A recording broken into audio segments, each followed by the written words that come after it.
सीखने लगती है तो उसमें भी आजकल कुछ सीखना पड़ता है। इतने बड़े जीवन की बात में सीखना पड़ता है। यहाँ बहुत सिखाने की कोशिश की थी बाबा ने। उन्होंने सोचा चलो मैं पढ़ा लिखा हूँ, सती अनपढ़ है, कोई बात नहीं, मैं सिखा देता हूँ। लेकिन उनके सारे जितने भी दाव पेच थे वो सब फेल हो गए। और सभी दाव पेच को फेल होने के बाद में जब लेकर के आए भोलेनाथ उनको, तो सामने आसन दिया और आसन देने के पश्चात बातें करते रहे। विनाश हुआ और विनाश होने के पश्चात सती जी का जन्म हिमाचल राजा के यहाँ पार्वती के रूप में वहां जाकर के हुआ। अब पार्वती है, पार्वती तो इसलिए कहते हैं क्योंकि पर्वत की पुत्री है ना, इसलिए पर्वत की पुत्री पार्वती कहा जाता है। उमा नाम भी रहा, और जब तपस्या की तो उसका नाम अपर्णा भी रखा गया, क्योंकि अपर्णा इसलिए, पर्ण कहते हैं पत्तियों को, लोग पर्ण पत्तियां खाकर के तपस्या करते हैं, लेकिन पार्वती ने तो पत्तियां खाना भी छोड़ दिया, इसलिए अपर्णा, बिना पत्तियों के उसने तपस्या करके और भगवान शंकर को प्राप्त करने का एक संकल्प ले लिया। अब क्या होता है, इधर भोले बाबा ने देखा जब सती चली गई, अकेले रह गए, उन्होंने सोचा कि अब मैं बैठ करके भगवान का भजन करता हूं। तो इतनी गहरी तपस्या में चले गए, इतने लीन हो गए, इतने लीन हो गए कि कई युग बीत गए, लेकिन उनकी समाधि नहीं टूटी। और जितने राक्षस ग्रुप था ना, उसको पता चल गया कि शंकर जी समाधि में चले गए, अब ये कुछ कर नहीं सकते, अब ये बैठे रहेंगे, इनको कोई जगा भी नहीं सकता, क्योंकि जो जगाएगा तो सबसे पहले इनका तीसरा नेत्र खुलता है और उसमें से अग्नि निकलती है, वो मर जाएगा, इसलिए कोई डर के मारे जगाएगा नहीं। तो अपने लिए मौका है क्या इस बात का, बोले ऐसा करो, तपस्या करके और ऐसा वरदान प्राप्त करो जो शंकर जी से संबंधित हो। तो उसी समय तारक नाम के राक्षस ने तपस्या की और भगवान से वरदान मांगा ब्रह्मा जी से। बोले प्रभु मुझे ऐसा वरदान दो कि मैं जो भी कुछ करूं, मेरे इस किसी काम को कोई रोक नहीं सके, लेकिन मेरी जो मृत्यु है ना, वो कोई साधारण नहीं, मेरी मृत्यु हो तो भगवान शंकर के हाथों होनी चाहिए, दूसरे के हाथ से नहीं। ब्रह्मा जी तो मन ही मन में समझ गए, बोले इसने मौके का फायदा उठा लिया, शंकर जी समाधि में हैं और ये नालायक आतंक मचाएगा, पर वरदान तो देना पड़ेगा, इसलिए वरदान दे दिया। और जब वरदान दिया तो उसको लेकर के उसमें ताकत आ गई और योग्यता आई, और उसने चारों तरफ जो है उद्दंडता करना प्रारंभ कर दिया। अब ऐसी स्थिति में देखिए, यहाँ अपने को समझने की बात है, जब शक्ति अपने पास में मिले तो उस शक्ति का उपयोग करना चाहिए सकारात्मक। शक्ति दो प्रकार की होती है, एक प्रकार की शक्ति होती है सृजनात्मक, जो रचना करती है, समाज देश और धर्म को एक नया मार्ग देती है, और एक ऐसी शक्ति होती है जो देश धर्म और समाज का विनाश करने के लिए लगी रहती है। तो सृजनात्मक शक्ति उसके पास थी नहीं, क्योंकि संस्कार नहीं थे। उसकी तो वृत्ति राक्षसों जैसी है, और राक्षस वृत्ति होती है। राक्षस कोई विशेष किसी पुरुष का नाम नहीं होता। हम अपनी ही माने और अपनी बड़ाई अपने करें, ये दो वृत्ति अगर घुस जाए तो राक्षस का उसके अंदर भाव प्रारंभ हो जाता है। तो राक्षस वृत्ति का स्वरूप जब विस्तार हुआ तो 3 लोग 14 भवन के जितने भी देवता थे ये सब घबरा गए। आप देखना, तुलसी जी ने एक बात कही थी ना परसों के दिन की कथा में, आपने सुना होगा कि बंदों संत असज्जन चरना, 2 बार प्रार्थना करके 2 बार नमस्कार किया। बोले प्रभु आप हमें, ये असज्जन दुष्ट हैं, इनको मैं 2 बार प्रणाम करता हूँ। कहने का मतलब है सज्जन एक ही बार में अपने हित की बात को मान लेता है, या एक बार में यूं कहें कि समझाने से समझ जाता है, लेकिन दुष्ट आदमी 2 बार प्रार्थना करो, उसके बाद भी अगर वो समझ जाए तो तुम अपना भाग्य मानना, नहीं तो वो नहीं समझता है। दो प्रकार के दुष्ट होते हैं विशेषकर शास्त्रों से प्रमाणित। एक तो होता है सठ और एक होता है खल। तो जो सठ होता है ना, वो सठ तो कभी कभी कोई सत्संग मिले, कोई महापुरुष मिले तो उसके संपर्क में आकर के सठ सुधर जाता है, लेकिन खल नहीं सुधरता कभी भी। और मैंने कहा था खल का मतलब क्या होता है? ख का मतलब जो खाए और ल का मतलब लड़े, यानी खाए और लड़े, इसके अलावा उसके पास कोई काम नहीं। और सठ तो सुधर भी जाता है। सठ सुधरही सत्संगत पाई, पारस परस कुधातु सुआई।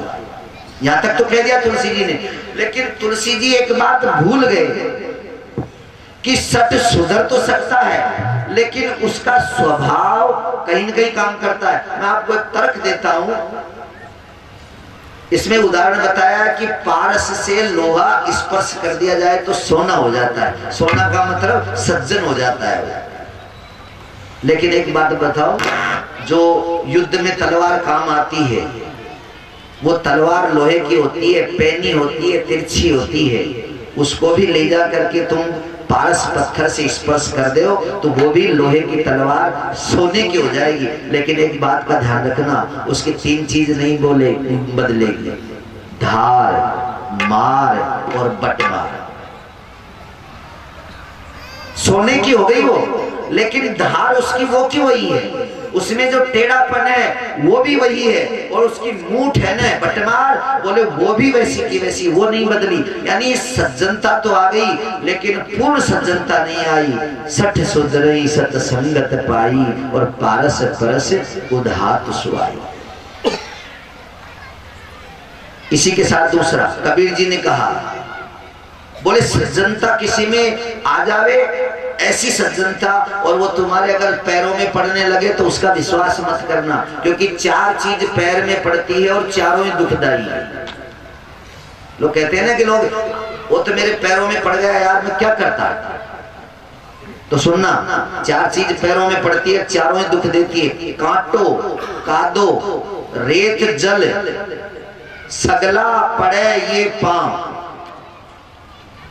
और रोके रास्ता चालता भया जसो जड़ीरो दाव। कांटो, कांटा जो है ना, ये भी पैर में ही पड़ता है। कभी कांटा माथे में नहीं चुभता है, वो पैर में ही चुभता है। बताओ, वो भी तो तुम्हारे शरण में ही है, पैरों में पड़ा है, लेकिन दुखदाई है, पैर में पड़ा हुआ भी दुखदाई।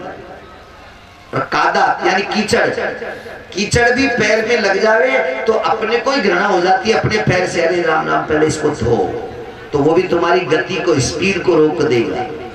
रेत जो बुड्ढा है वो भी आदमी की गति को रोक देता है, और जल पानी भी रोक देता है। चारों ही चीज पैर में पड़ती है, लेकिन वो भी रोक देती। तो सज्जनता, कैसी सज्जनता? बोले संत सरल चित जगत हित, सहज स्वभाव स्नेह, ऐसी सज्जनता होनी चाहिए। सरल, अब देखो शब्द की रचना, हुलसी के लाल की कलम को कमाल है। कैसी सरल शब्द उन्होंने दिया। सरल में आप देखो, कहीं भी कोई मात्रा नहीं है, कहीं कोई आकार मकार नहीं है, कुछ नहीं है। जैसा शब्द बना हुआ है ऐसा ही व्यक्ति को होना चाहिए। उसमें कहीं ऊपर नीचे मात्रा, हलंत, विसर्ग, उपसर्ग, प्रपरा, अपसम, अवि, अनि, निर, निश, दूर, दुष, ये कुछ नहीं होना चाहिए। सहज सरलता होनी चाहिए, और वो सरलता उसमें रहेगी तो वो निश्चित रूप से वह व्यक्ति आपको प्रेम करने योग्य है। या वो शरण में आ जाए तो उसको भी पनाह देने योग्य है। लेकिन सठता अगर रहे तो वह व्यक्ति अपने को भला नहीं है, अपने लिए भला नहीं है। और खलई करई भल पाए सुसंगु, मिटहि न मलिन स्वभाव अभंगु।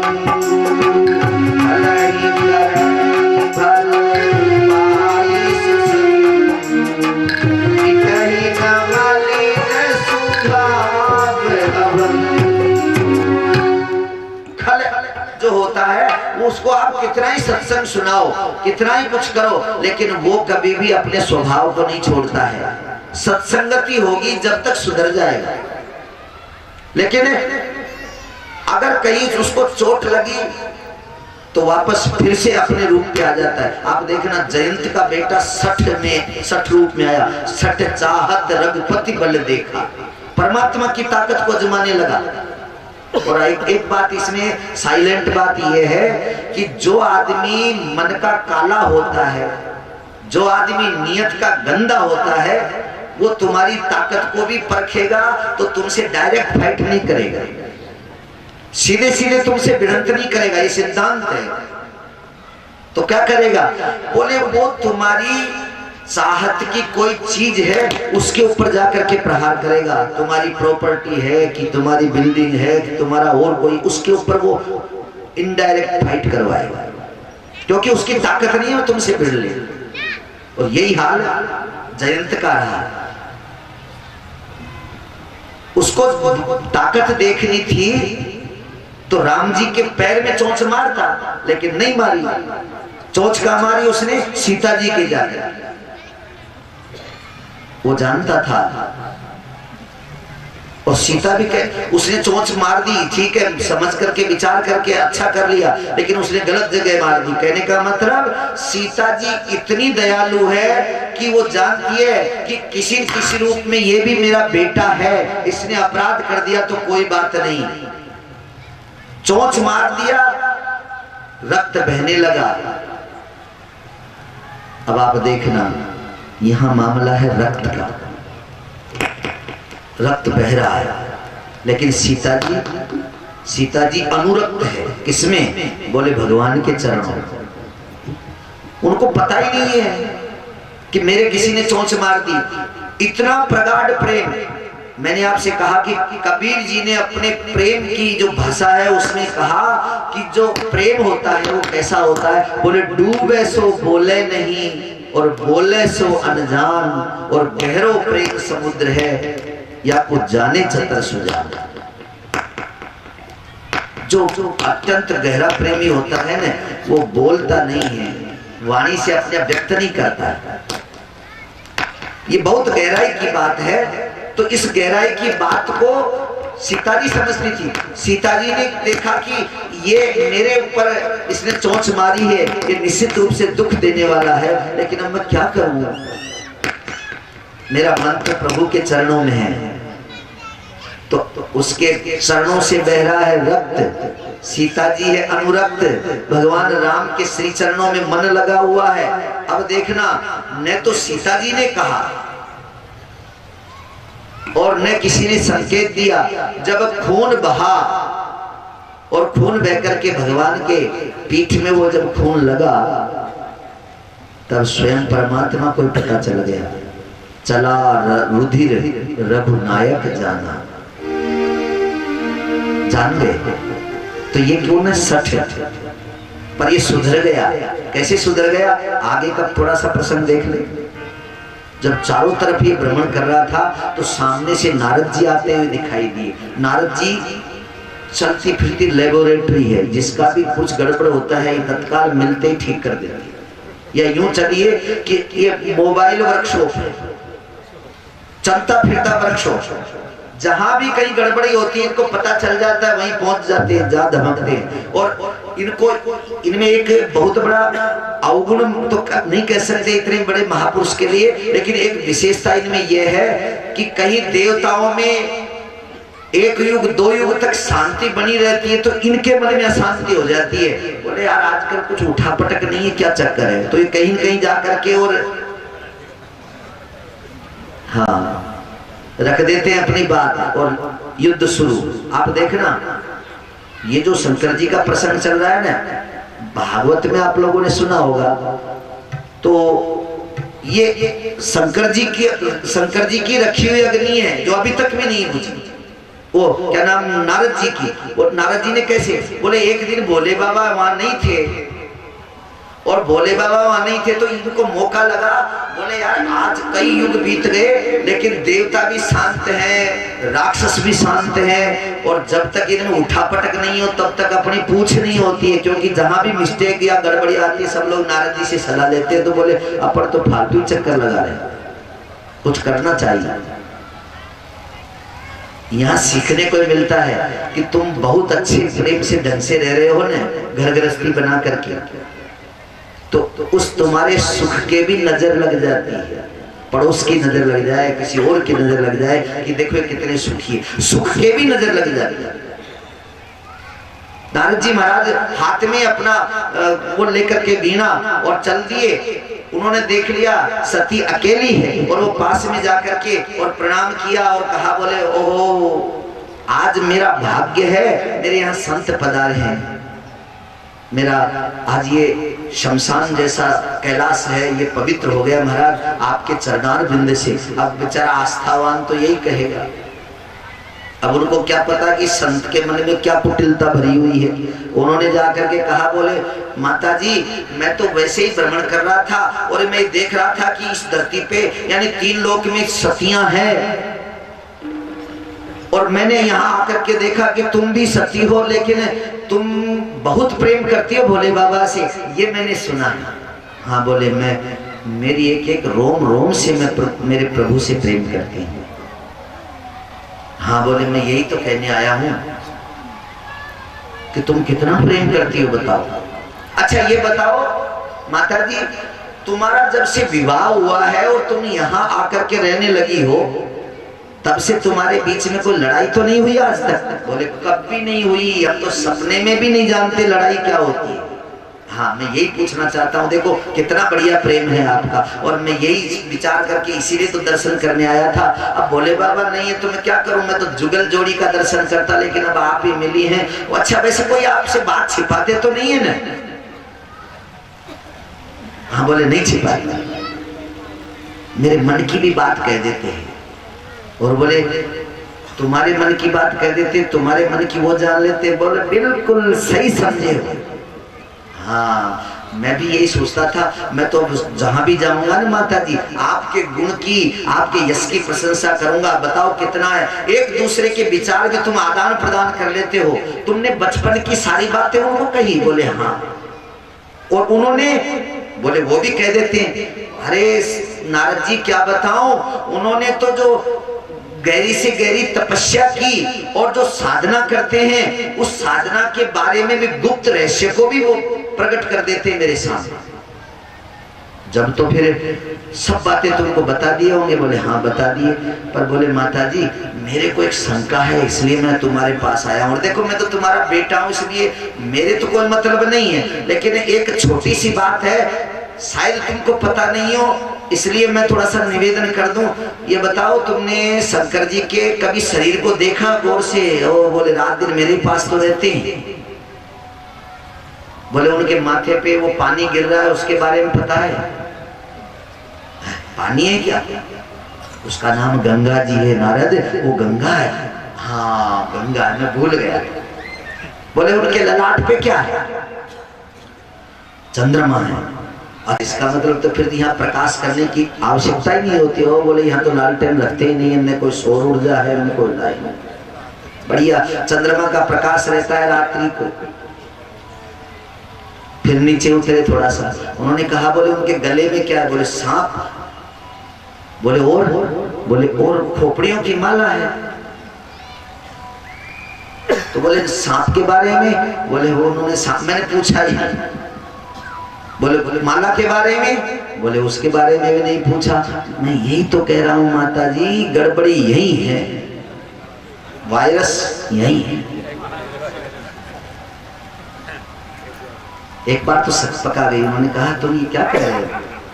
और मुंडमाला पूछने से मुझे क्या मतलब है? अरे माता जी यही तो बोलिए, तुम बहुत चतुर थी। देखो तुम्हारा पिता कितना प्रतापी है, बुद्धिमान है। 33 करोड़ देवताओं के ऊपर सबसे बड़ा जो पद है प्रजापति, वो प्रजापति पद तुम्हारे बाप को मिला है, लेकिन तुम उनकी औलाद होकर के इतनी भोली है कि तू अपने पति के माला के बारे में भी नहीं जान पा रही है। खैर ठीक है तुम्हारी इच्छा, मैं तो जा रहा हूँ। नारद जी ने विचार कर लिया कि मैंने जो रखना था बम वो रख दिया है, अब चल दूं, विस्फोट अपने आप होता है। वो बम रख दिया। अब रोजाना सती शंकर जी के आने की प्रतीक्षा में झोपड़ी के दरवाजे पे खड़ी रहती थी, लेकिन आज तो कोप भवन में है अंदर बैठी। बोले बाबा कहीं से आए, देखा सती नहीं दरवाजे के ऊपर, अंदर भीतर पहुंचे तो सती जी मुड़ करके बैठी, फिर बैठी विस्मय भय हो, फिर बैठी, जिधर वो जावे उधर ही मुंह मोड़ ले, शंकर जी सामने जावे वो फिर घूम जावे। उन्होंने कहा, बोले आज क्या बात है? तो उसने एक ही लाइन कही, शास्त्रों में तो मिथ्या और न जाने श्लोकों में क्या